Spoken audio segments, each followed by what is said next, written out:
اس کا حلیہ بھی حضور صلی اللہ علیہ وسلم نے احادیث کے اندر بیان کیا ہے۔ دوسری بات یہ ہے کہ اس کے ہاتھ میں قوانین قدرت گویا کہ تسخیر کائنات گویا کہ نقطہ عروج کو پہنچ چکی ہے، تمام اختیارات الہی تقریباً اس کے ہاتھ میں آ چکے ہوں۔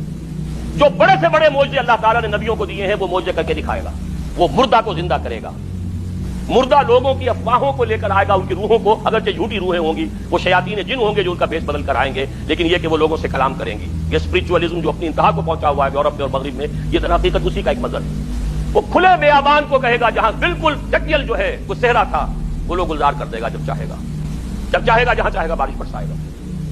فاصلہ اس کے لیے بے معنی ہوگا، اس کی سواری وہ ہوگی کہ جس کے دونوں کانوں کے درمیان فاصلہ 80 ہاتھ کا ہوگا۔ یہ سارے جو آج آپ کی اس ٹیکنالوجی کی جو انتہا جا رہی ہے اور جدھر جا رہی ہے، اس کو اچھی طرح سمجھ لیجیے۔ آج سے 100 سال پہلے شاید انسان ان چیزوں کا تصور نہ کر سکتا۔ کوئی سواری ایسی بھی ہو سکتی ہے جس کے دو کانوں کے درمیان کا فاصلہ جو ہے وہ 80 ہاتھ کا ہو۔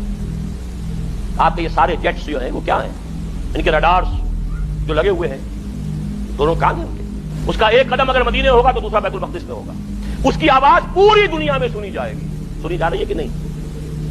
یہ ساری قدرت، ساری قوتیں، تسخیر کائنات کلیتاً ایک آدمی کو چیر کر دو ٹکڑے کرے گا، دونوں ٹکڑوں کو علیحدہ کرے گا، ان کے درمیان چلے گا اور پھر ان دونوں کو جوڑے گا اور کھڑا کر دے گا۔ احادیث میں ساری موجود ہے۔ سرجری جدھر جا رہی ہے وہ جب نہیں کہ وہاں تک آدمی پہنچ جائے۔ فریز کر کے تو یہ معاملہ ہو ہی سکتا ہے۔ جس قسم کے آپ چاہیں گے مخلوق پیدا کرنے کے قابل ہو جائیں گے، جو صفات آپ چاہتے ہیں پیدا کر لیں۔ ایسے انسان پیدا کیے جا سکیں گے جن میں سرے سے رحم اور سرے سے رقت کا مادہ ہی نہ ہو۔ ہیومن روبوٹس، جن کو جہاں سے جو حکم ملے گا، جس کو کہا گیا قرآن مجید میں ایسے غلاظ اور شداد لوگ پیدا کر دیے جائیں گے کہ جن کے دلوں میں کوئی رحم نام کی کوئی کسی شے کا شائبہ نہیں۔ آدم کی تخلیق سے لے کر قیامت کے قائم ہونے تک ان دونوں کے مابین دجال کے فتنے سے بڑا فتنہ کوئی نہیں۔ حضور نے فرمایا کہ نوح کے بعد کوئی نبی اللہ کا ایسا نہیں گزرا جس نے اپنی قوم کو، اپنی امت کو دجال کے فتنے سے خبردار نہ کیا ہو۔ تو اے مسلمانوں، میں بھی تمہیں خبردار کر رہا ہوں۔ یہ دجال دو دلیل کرے گا، وہ شخص جو جھوٹا مسیح ہونے کا دعویٰ کرے گا، المسیح الدجال۔